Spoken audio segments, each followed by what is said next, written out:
mikroorganisme yang baik. Nah, proses ini tidak hanya membuat rasa sosis lebih khas dan segar, namun memiliki juga banyak dampak kesehatan bagi tubuh. Daging yang dibuat dengan mencampurkan daging segar dengan gula, rempah-rempahan, serta kultur bakteri tertentu.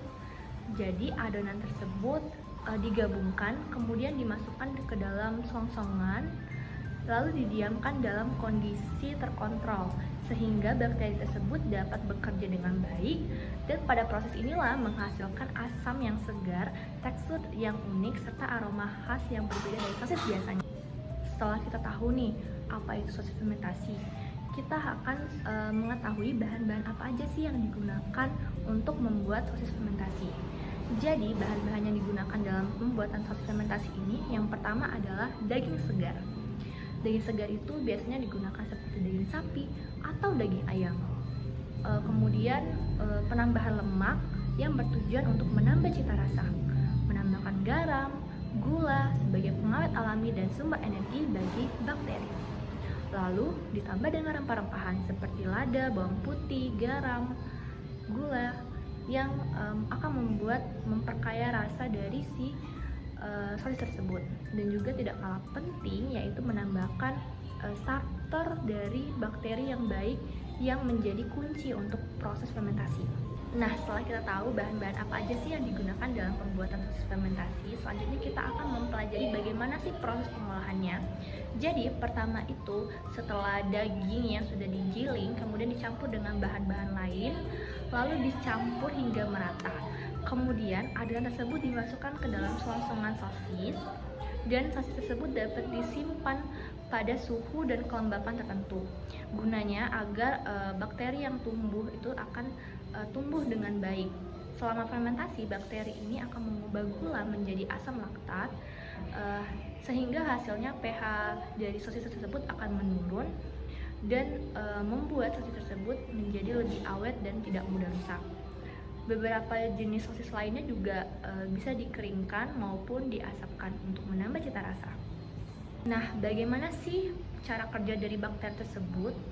Dalam proses fermentasi, peran bakteri tersebut sangat penting karena peran bakteri tersebut dapat memberikan manfaat untuk sosis tersebut dan memiliki perannya masing-masing.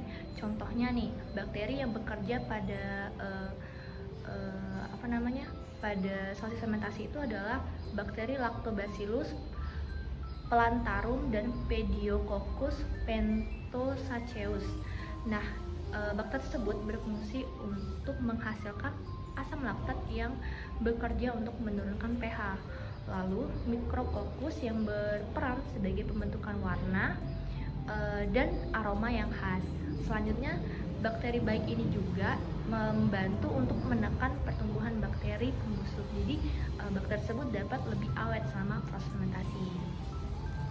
Nah, setelah kita tahu nih peran bakteri tersebut bagi proses fermentasi ini, selanjutnya kita akan membahas tentang manfaat apa saja sih yang dapat kita dapatkan dari sosis fermentasi.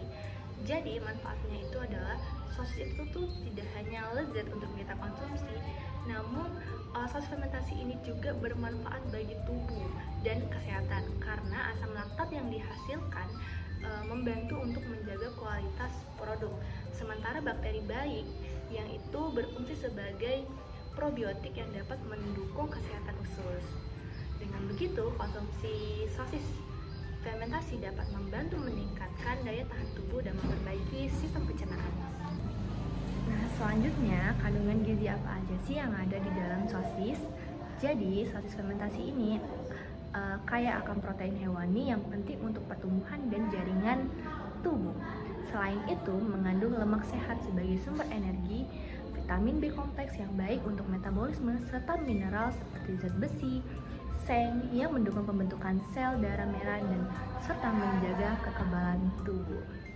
Jadi kesimpulannya, sosis fermentasi ini bukan hanya sekedar produk pangan, tetapi juga memiliki rasa yang unik karena daya simpannya lebih lama, tapi juga memiliki nilai gizi serta manfaat bagi kesehatan. Berkat bantuan mikroorganisme yang baik dengan pengolahan yang tepat, sosis fermentasi menjadi contoh bagaimana teknologi pangan dan mikrobiologi bisa menghasilkan makanan yang lezat sekaligus menyehatkan. Sekian dari saya. Wassalamualaikum warahmatullahi wabarakatuh. Dadah semuanya.